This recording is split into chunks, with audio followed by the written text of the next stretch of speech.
Okay, this one is Riding Out, how to play Riding Out from the game RimWorld. I am Alistair Lindsay, the composer and recording artist that created that music, and I'm now going to show you how to play it. This was a request that was sent by Jay Banks.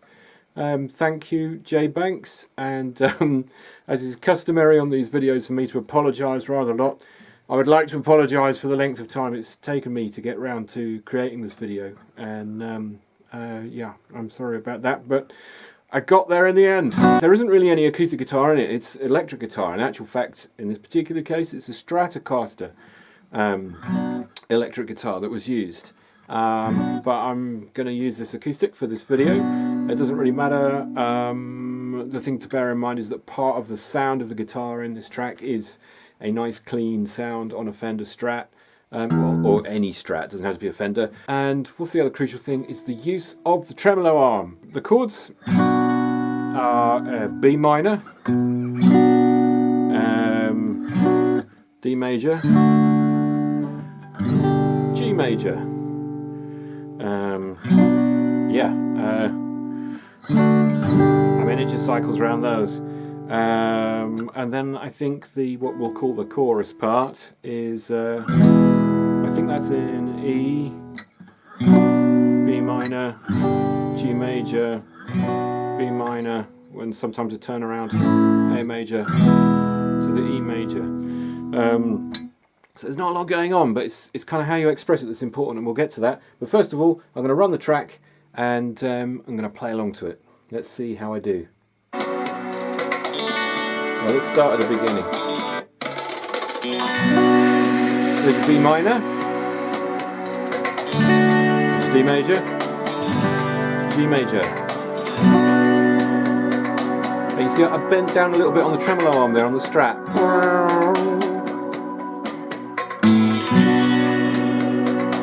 Because with the electric guitar, you get the lovely sustain,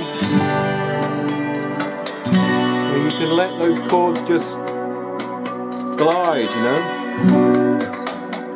B minor up there, you see. We're going around the chords again.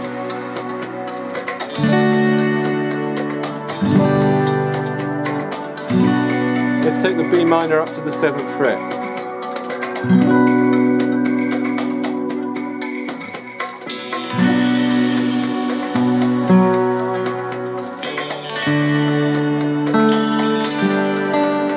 We'll have a look at that later.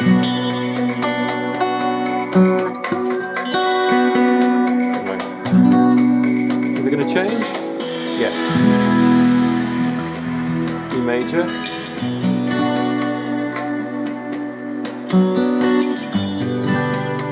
D major, G major up here.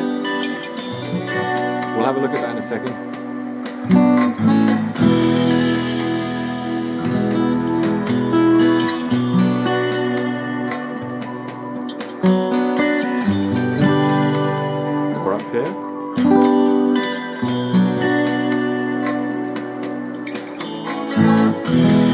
I love that chord change.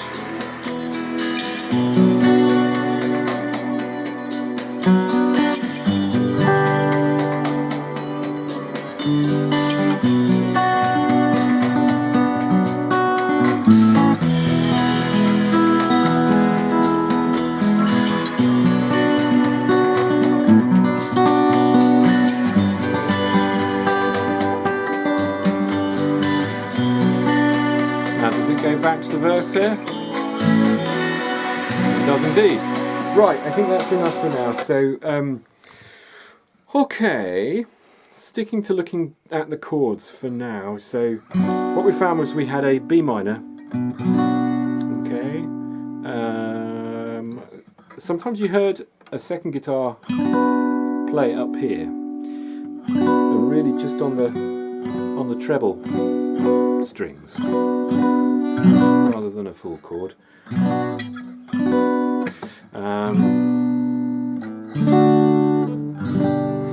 That G major was sometimes played up here.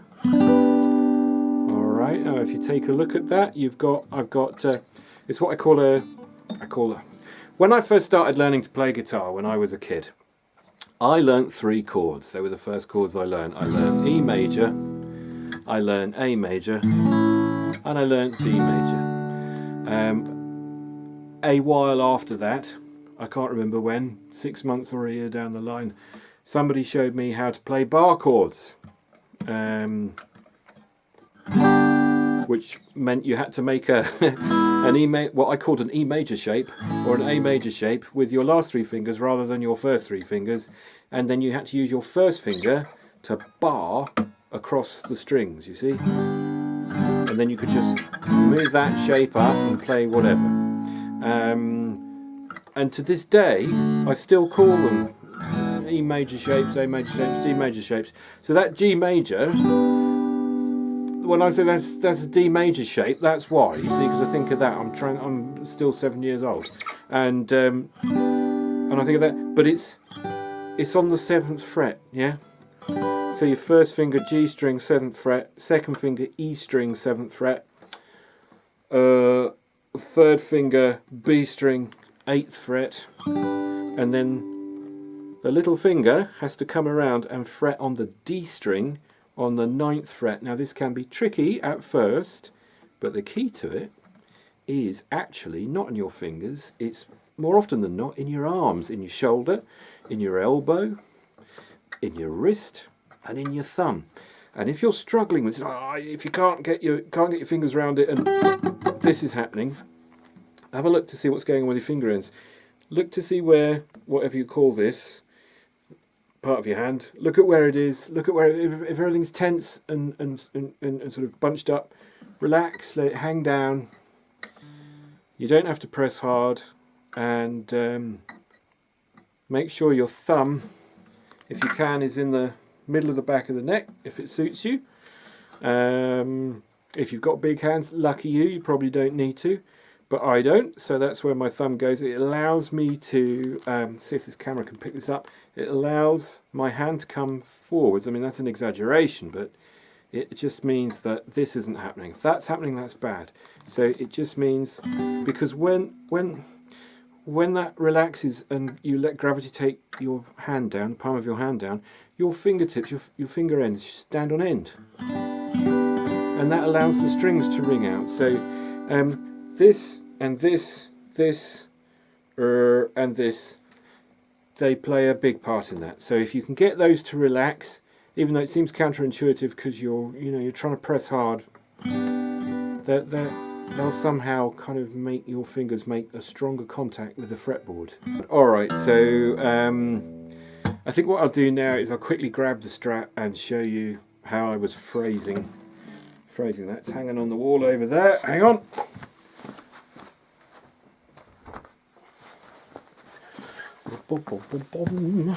Hey. Right. There you go. I don't know how much of this you can see on the camera, but the movement of this tremolo arm doesn't have to be very much at all. It's just a tiny, if you go too far, it doesn't sound right. It's a very subtle little movement, and with a tiny little bit of echo, subtle echo on that guitar sound, that's all you need, and those echoes will accentuate the little pitch bend there. Yeah. So I'm kind of struggling to think of anything more to say about this. I mean, basically those are the chords. There was a riff in there, wasn't there, somewhere? So you've got B string 2nd fret, D string 4th fret, and you've got open D string, G string 2nd fret, and then you've got open G string, B string 3rd fret, and then where does it go from there? I've got a feeling it goes there. I've got a feeling it goes, just make that chord and just pluck the G string and the E string, so it should go 2, 3, 4, 5, 6, 7, 3.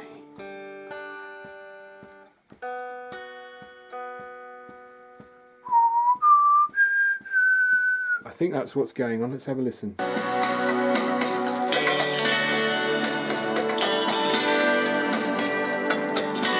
No. It's literally going 2, 3, 4, 5, 6, 7.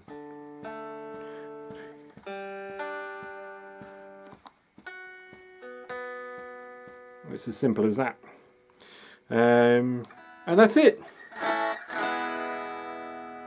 Listen, if there's something else you want to know about this piece, just ask away in the comments. I've got this corner of the studio set up permanently now for making these videos, because I've got microphones set up in this corner for when I'm recording acoustic guitars for my work. And I've put camera mounts on the microphone stand, so it's so much easier to do this. This is why I haven't made a video for ages, because I've been so busy with work, which is great. Thanks for the work, guys. Yeah, I needed a quick and expedient way of making these videos. So ask, and I will. I'll sort them out and get them up online, and I won't let 6 months go by next time. Okay, do like and subscribe, and do say hello in the comments, and I look forward to seeing some of you again on the next one. Bye.